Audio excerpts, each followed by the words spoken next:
Hello, I'm Shadab Akhtar Rabbani and I'm at Koblang Point. I'm here to meet a special guest, best fielder of all time, Jonty Rhodes. Let's see what he has to say.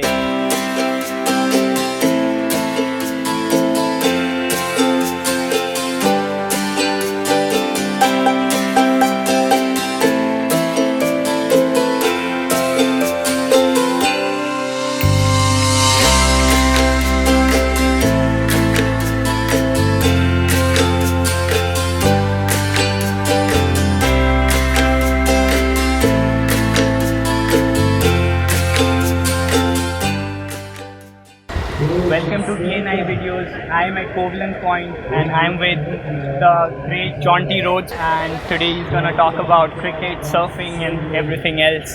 So Jonty, how is the experience here? How do you feel here? I always enjoy coming back to Koblang Point. This is the 7th year of the surf music and yoga festival that we've had, and it's certainly grown on a scale that it's been something that we hadn't even dreamed of at the start of it. So always happy to come back. I enjoy being in the ocean. It's a great form of exercise for me. It's a great lifestyle, and such good friends that I've made here over the 7 years. So really good to be back. Right. So how is the experience of being in India different from being in South Africa? Well, I probably spend about 4 months of the year in India. So it is very much a second home, just without having a home. So it's generally in a hotel somewhere. But other than that, it's I'm very comfortable. I've been coaching, with Mumbai Indians. I started in 2009, so a great deal of my time is spent here. And from the food to the traveling on a motorbike is a little bit interesting, I must confess. I learned to dodge on the bullet. But it's, if I come to India, whether it's, dry and hot in Delhi, or if it's hot and sort of humid here on further south, I feel very much at home. So what's the best part about India, living in India? I think the best part about living here, for me as an outside, someone who visits, is a case of real diversity. Whichever state that I go to, regions within the same state have very different dialects, some of them, from a food point of view, food delicacies or specialities.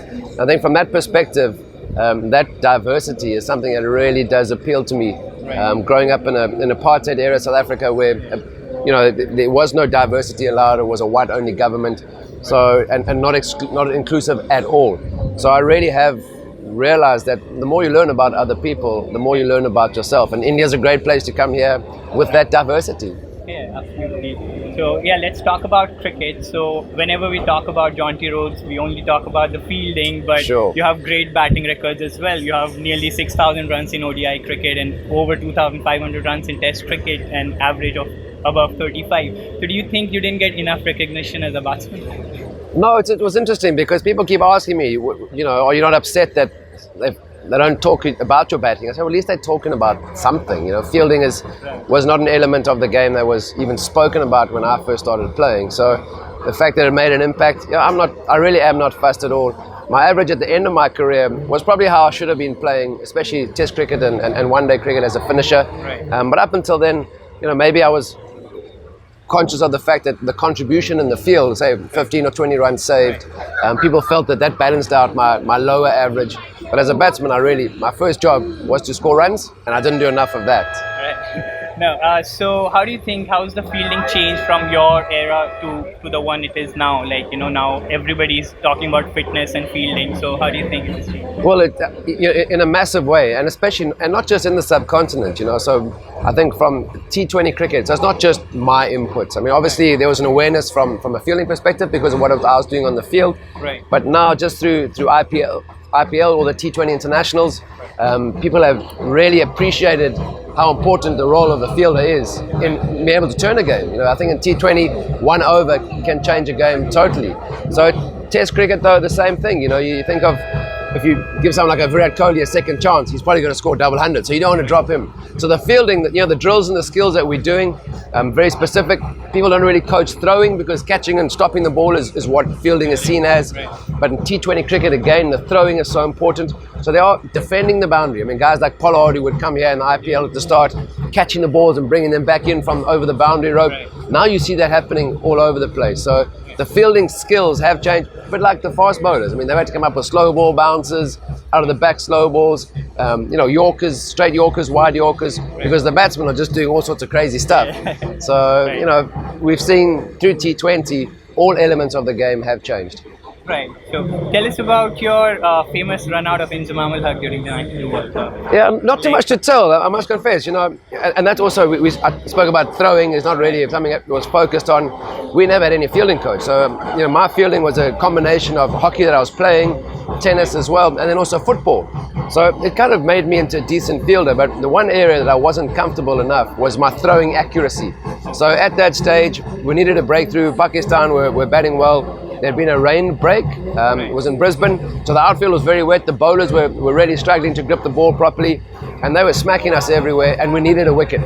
So I just felt that, Inzamam was only 19, it was the first game that I played against him, but he really looked like quite a lumbering fellow, even at a 19-year-old. So I backed my speed against his, and I realized that, because I'd seen, as soon as I hit him on the pad, and he set off, Imran Khan was batting on the other side, the Prime Minister said no. So I knew that Inzi would have to come back, and I really backed my speed against Inzamam, and he was getting back quicker than I had anticipated. So I just felt the last 2 meters, the fastest way for me to travel there was to dive full length. And Steve Bucknell was the umpire. He was well within his rights, because it really was just short of the line. He was well within his rights to say not out, because the umpires before DRS or before the referral, they actually didn't, unless the batsman was a meter out, the favor, the benefit of doubt generally went to the batsman. Right. So like all of us, the younger generation, like we have all seen South African heartbreak during the 2015 World Cup. A lot of us had tears, but you were part of the team that played the 99 semi-final, that scored 43 runs as well. So how were the emotions then? A potential World Cup trophy? I think it's been interesting, because we really haven't had great performances at any World Cups. Lance Klusener almost single-handed. It's a team game, so he did need some help, but he was just phenomenal with the bat. No one could get him out, and he was winning game after game for us. And the crazy thing is, that semi-final against Australia, we didn't lose the match. We tied the game, so it was kind of one more run. And but part of, if I speak to young players, just the importance of one run. It's not always the six, like the sixes and the boundaries, but one run, if you save it or if you score it or steal it off the pad, it's very, very vital. So, as a team, we were really disappointed. I think we were the number 1 ranked side in the world, which doesn't guarantee you a win at the World Cup. We know that, but it was a case of, we had thought pretty much everything okay in that final, and I got 40 odd. I think Callis got a 50. So Donald and Klusener shouldn't have been batting. The set batsman should have got in. Shane Warne was devastating on the day. I think we were 50 without loss, with Kirsten and Herschel Gibbs going crazy. Warne came on and he picked up 3 or 4 straight away. So, it was a game that went up and down, up and down. So it was a great semi-final. And the crazy thing, before the super overs, that was it. We tied the game, and a superior net run rate, Australia went through. So emotions were, but 2 weeks later you're playing again. That's the difficulty with here. You don't have 4 years to kind of think about it. You get straight back on it. Obviously a very disappointed dressing room, but World Cup cricket, knockout cricket, that's the way it goes. Right. So any changes you would like to see in the ICC tiebreaker rules after the World Cup finals this time? No. It's interesting, because constantly the rules are changing and evolving to keep in contact with the way, or in context with the way the game is changing. So everyone knows what the rules are. You kind of play within them, and if it happens, it happens. So someone's going to be unhappy, someone's going to be happy. But it's a case of, well, you're trying to make it the fairest scenario, but all of us know what the rules are. You play within those, and you give it your best. Right. So your thoughts on the current South African side, especially after Dale Steyn, AB de Villiers and Hashim Amla have retired. So where is it heading? Well, it's heading to India very soon. And, it's a team. I was quoted the other day, and I got some flack in South Africa about Jonty is talking about the lack of unity in the South African team. And what I was trying to expand on was that without those 3 senior players that you've spoken about, they've now got a brand new coaching staff, and it's an interim coaching staff. So if you come to India, it's not just the players that need to perform. It needs to be a strong backup system, because it's a long, hard tour. So it's only to start 3 T20s, but 3 test matches in India. As a South African player, it is pretty demanding. I think we've only ever once won a test series, and with Hansi Cronje in '99, Mark Boucher played really well. And you need those sort of fighters in your side. And now the South African team have had a lot of changes. And you can't replace a guy like Hashim or AB de Villiers or Dale Steyn. We've got great fast bowlers coming through. But just from an experience and knowing your job in the team. That is the difference. You got guys who've got the skills for sure, but have they done it before? No, they haven't. So that is what South Africa's going to miss, and they've got a brand new management team. So kind of as I was trying to talk about, as opposed to an Indian setup that's really well established, top of the log, because they are performing well on the field. But if you look at their management structure, and they've retained most of them again, is that they have a very strong backroom staff, and that allows you to play to the best of your ability. So yes, I don't see much from a South African point of view. Not a great deal of positives right now. It's going to be a hard tour. I mean, it is always tough, but it's going to be extra tough for the South Africans. My next question was going to be about the Indian team, but then... Oh, yeah. Right. So, what changes you would bring if you are the part of the fielding unit of the Indian coaching staff? Yeah, I think, the interesting thing is that from the outset, there was an indication in the media that if Ravi Shastri was retained, then the bulk of his management staff would probably stay the same. So people say, well, why didn't the BCCI, why didn't they wait then to see who they're going to have as head coach? But they had to have a deadline from an application point of view, and then it's a process to choose the coach. So I think, honestly, if I've looked at the side, and I did say it at the beginning, their fielding has improved tremendously. So under the current coach, so a lot of it's to do with the fitness. Guys like Virat Kohli didn't make the team. He didn't get the yo-yo test. Suresh Raina, I mean, my favorite fielder in all of India. And in fact, from a world perspective, he's one of my best fielders. He's been around for a while. He was left out of the team because from a fitness point of view, Virat Kohli wasn't happy. So I think that has been interesting, is that as soon as the team has got way more athletic, they've certainly improved their fielding, because, the guys are throwing themselves around. But for me, it's all the sports that I played as a kid allowed me to field really well. So the sort of areas that I would have been focusing on is the agility. So not just the fitness levels, because that's one thing, but fielding is not straight line running. So it's lateral movement. So it's not a linear effort. It's a lot of lateral movement, and that I still think the Indian players, guys like Virat or KL Rahul, you watch the guys who play football today, they move really well, not just in a straight line. So throwing, it's a big part of T20. There's two T20 World Cups coming up in the next 2 or 3 years, because India, there's 2020 in Australia, and then 21 in India. And I think one aspect is that they can prove on the Indian side is the throwing, because that is technique. A lot of the guys are quick to the ball because of their improved fitness, but they're not really strong through the throw. So that's an area, you kind of go, and the X factor too. I mean, you can't coach the X factor, but sometimes a little bit rubs off.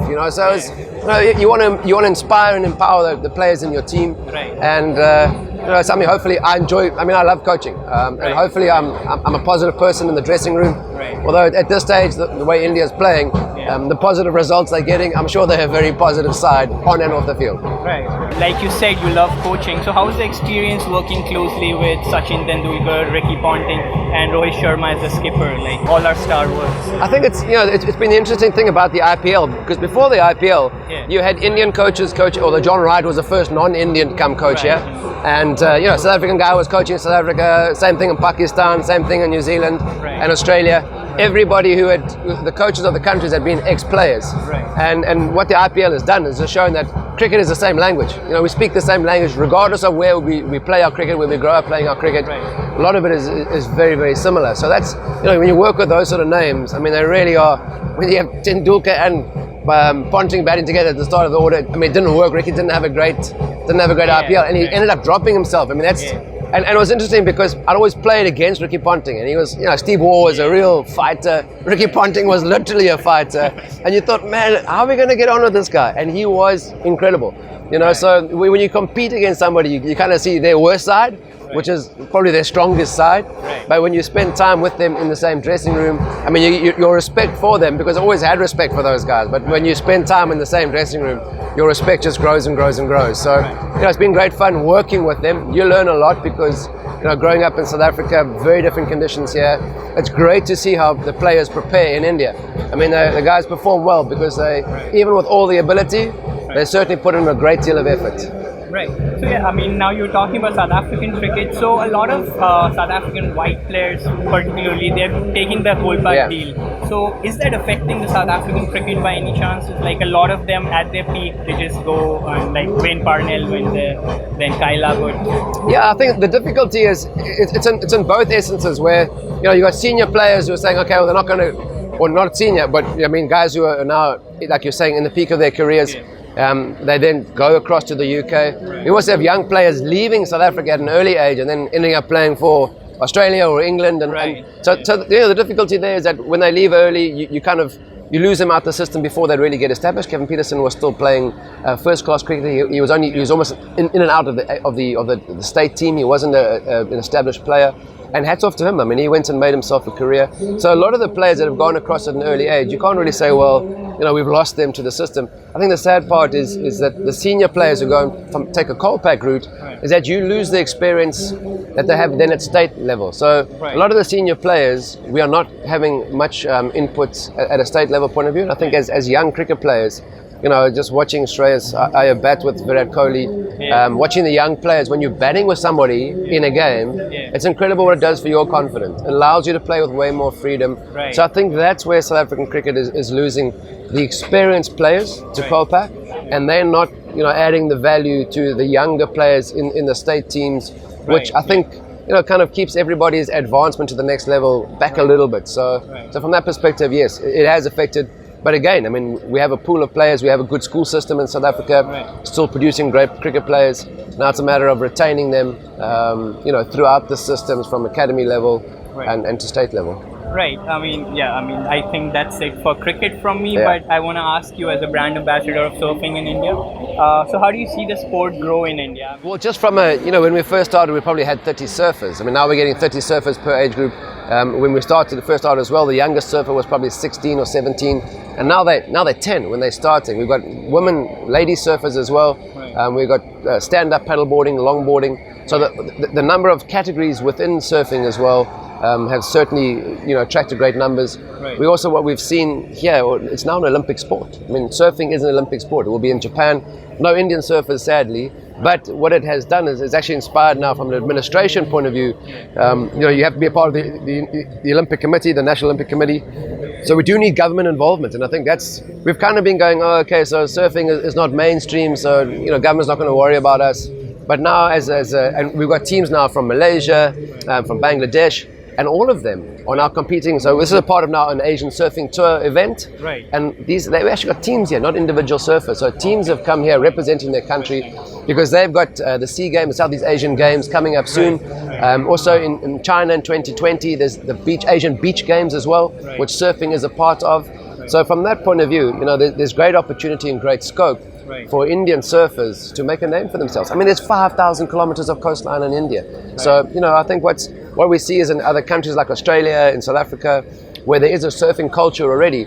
Everything's in isolation because further down the coast there's Mahabs and then there's Pondicherry, Vizag further up the coast. But there's nothing else in between. There's no surf culture other than in the village itself. So what you see in South Africa, there's a surf culture. The clothes that they buy, it's kind of surfing stuff. In fact, the surf industry almost thrives on the retail side of the surf. But it's popular and it's mainstream enough in those other countries that people know what you're talking about. Whereas you mention surfing anywhere else out of this village, people go, "What are you talking about? Surfing in India? Surely not." So from that point of view, there's still great scope. I mean, the growth has been incredible, but there still is great scope because it's now an Olympic sport. So I think from that perspective, it's a great opportunity. So as an athlete, as a coach, so any tips you would like to give to the younger athletes who are hustling to be at the top level? I think the key with us is that being a good sports player, whatever sport you're chosen. My father is 80. He's a teacher, and as a teacher in South Africa, you're also a sports master.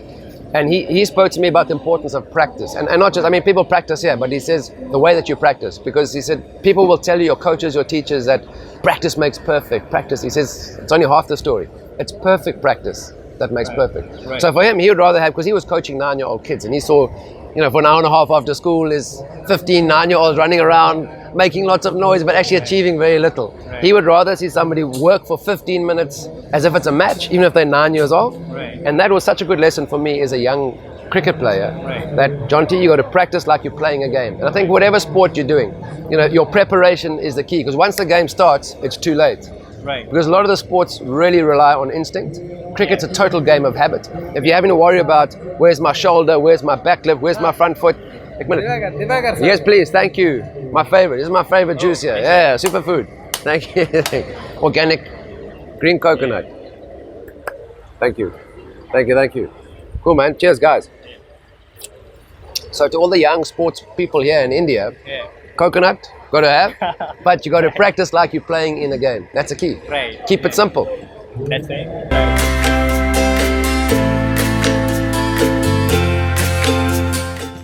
Hi, I'm Anirudh. Like you are having coconut. Yes. So I wanted to ask, like, what's your favorite Indian dish? Other than fresh coconut, it's always interesting because whichever region you're in. So south is, there's a bit more vegetarian, a bit more seafood. If I go north, in South Africa we eat. I love a lamb dish. So if I go north, I'm generally eating mutton. The Rogan Josh for me is when I'm in Rajasthan, there's nothing like it. So depending on which region I am, I'll always stick. I'm not a fussy guy. I'm not going to say I have to have mutton. Because south, there's not a great deal of it, What's your favorite surfing point, like in India? In India, between here, Mahabs and Kovalong Point, so Mahabs is 10 minutes or 15 minutes down the road. But that's, this sort of area I've really enjoyed. I've only surfed once in Kerala. I've surfed a couple of times in Vizag, but only in one particular place. So right now, with the setup here, Kovalong Point is certainly a standout surf destination in India, followed very closely by Mahabs. Who was your favorite teammate? Well, I shared a room with Andrew Hudson for 5 years. We played. He was an opening batsman for South Africa. But because in those days you had to share a room, saving costs. Now cricket is a big business, so people don't mind so much. So thank you.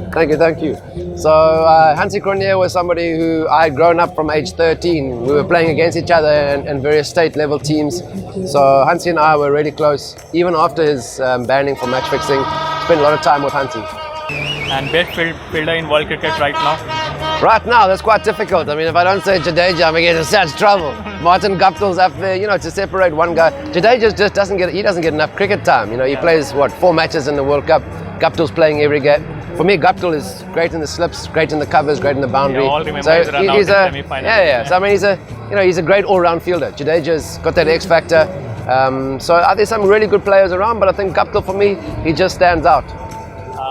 Bumrah or Kakishwar Rabada? Well, I think it depends what you want to do. If you want to knock people over at the start of the game, then Rabada maybe. But if you're looking to defend as Bumrah is a specialist, then Bumrah. And last, Virat Kohli or Steve Smith? Well, I don't know. I enjoy watching Virat Kohli. Steve Smith, I don't know, with that action technique that he's got, it's the ugliest 100 that I've ever seen, but the man just keeps scoring runs. So, I'm someone who likes to watch cricket and say, wow, what an amazing shot, as opposed to, how on earth did he hit that? So, Virat Kohli right now.